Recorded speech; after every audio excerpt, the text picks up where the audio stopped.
નમસ્કાર, કલમ યુદ્ધ સમાચારની સાથે હું છું આપની સાથે પાયલ બામભણિયા। તો જોઈએ આજના મહત્વના સમાચારમાં। કોંગ્રેસ અને રાહુલ ગાંધીનો અસલી ચહેરો અને વિભાજનકારી એજન્ડા। ભારતીય જનતા પાર્ટી સુરત મહાનગર દ્વારા આજ રોજ ઉધના દરવાજા ખાતે આવેલ ડોક્ટર બાબા સાહેબ આંબેડકરજીની પ્રતિમા પાસે કેન્દ્રના વિરોધ પક્ષના નેતા તથા કોંગ્રેસના અગ્રણી રાહુલ ગાંધી દ્વારા અમેરિકામાં આપેલ અનામત વિરોધી નિવેદનથી કોંગ્રેસ અને રાહુલ ગાંધીનો અસલી ચહેરો અને વિભાજનકારી એજન્ડા લોકો સામે આવી શકે તે માટે વિરોધ પ્રદર્શન તથા ધરણાનો કાર્યક્રમ રાખવામાં આવેલ હતો। આ કાર્યક્રમમાં પ્રદેશના પ્રવક્તા તથા વડોદરાના માજી મેયર શ્રી ભરતભાઈ ડાંગર વિશેષ રૂપે ઉપસ્થિત રહ્યા હતા।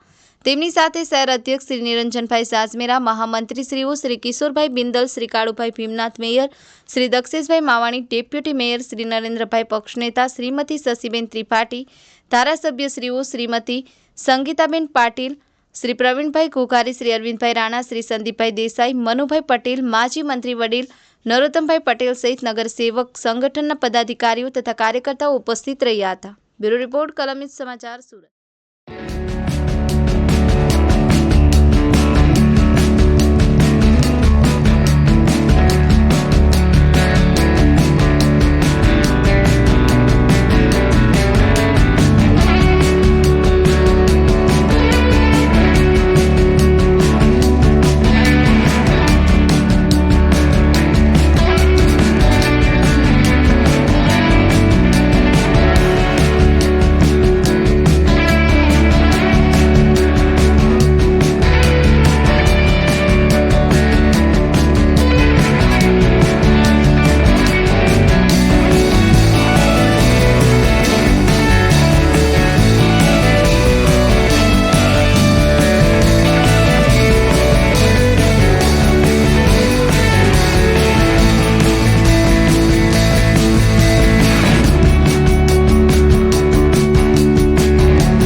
એ જ માનસિકતાનો વિરોધ માટે થઈને આજે આ ધરણાનો કાર્યક્રમ સુરત ખાતે આયોજન કરવામાં આવ્યો છે।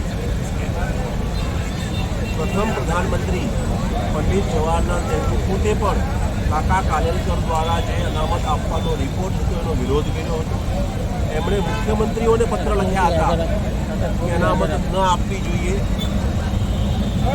ત્યાર પછી સ્વર્ગસ્થ ઇન્દિરા ગાંધીએ પોતે પણ વિરોધ કર્યો હતો, કટોકટી નાખીને મંડળ કમિશનનો વિરોધ કર્યો। રાજીવ ગાંધી દ્વારા પણ મંડળ કમિશનનો વિરોધ કરીને અનામતના લોકોને બુદ્ધુ કહેવામાં આવ્યા હતા।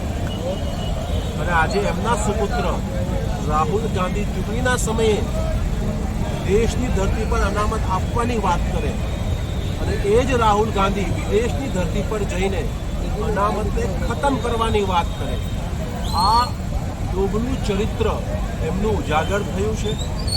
કોંગ્રેસની જે મનસા રહી છે આ મનસા ઉજાગર થઈ છે। આ એ જ કોંગ્રેસ પાર્ટી છે જેને બક્ષીપંથ સમાજના લોકોને, દલિત સમાજના લોકોને, આદિવાસી સમાજના લોકોને અનામત નથી આપતી, પરંતુ આ જ કોંગ્રેસને લઘુમતીઓને, મુસ્લિમોને અનામત આપતી છે। એ કેરળમાં પણ 8% આપે, આંધ્રપ્રદેશમાં પણ આપે।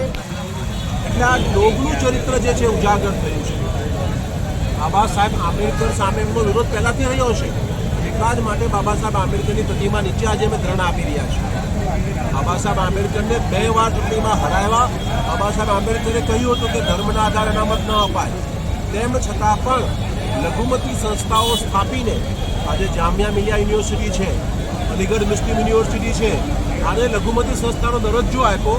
અને 2005માં જ્યારે એની સરકાર બની કોંગ્રેસની, ત્યારે લઘુમતી સંસ્થામાં અનામત ન અપાય એ પ્રકારનો ઠરાવ સ્પેશિયલ કરવામાં આવ્યો। એટલા માટે દેશની બધી યુનિવર્સિટીમાં ગરીબો, વંચિતો, શોષિતોના બાળકોને એડમિશન મળે, પરંતુ આ મુસ્લિમ સંસ્થાઓ જે છે, મુસ્લિમ યુનિવર્સિટીઓ જે છે, એના અંદર એને અનામત ન મળે આ પ્રકારની જોગવાઈ એણે કરી છે। એની સામે આજે ભારતીય જનતા પાર્ટીના કાર્યકર્તાઓ દ્વારા, બધા જ આદિવાસી સમાજ, દલિત સમાજ, બક્ષીપંથ સમાજના આગેવાનો દ્વારા આજે આ ધરણાનું આયોજન કરવામાં આવ્યું છે। અમારી સ્પષ્ટ લાગણી અને માંગણી છે કે માનનીય મોદીજીએ જે વચન આપ્યું છે એ અનામત ક્યારેય ખતમ નહીં થાય। ભારતીય જનતા પાર્ટીના દરેકે દરેક કાર્યકર્તા એમની સાથે કટિબદ્ધ છે।